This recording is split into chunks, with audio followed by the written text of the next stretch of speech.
que este es el primero en la Francia americana. Hello, I'm Brittany and I'm the President of United Kingdom y estamos aquí para hablar sobre el meteorito que está a punto de impactar contra nuestro planeta. El meteorito es el 1936 y por favor presentaros.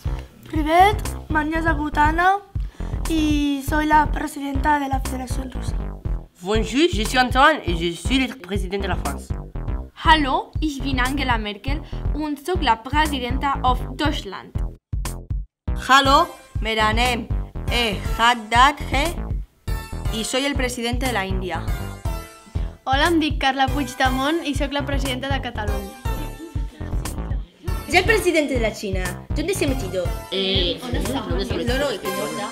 Bueno, anem a treballar, que aquí són les úniques coses. Ja estic prou interessant que tu. Què dius, saltapingat? Tu no treballes ni demà. ¿Te han dicho que eres muy guapa, más que Angelina Jolie? Ets molt guapa. Sigamos.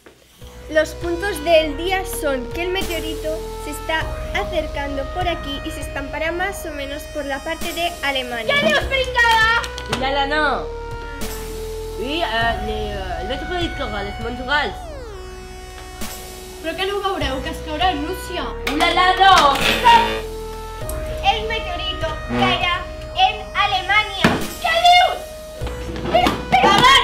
¡El objetivo es evitar que caiga el meteorito, no que nos peleemos!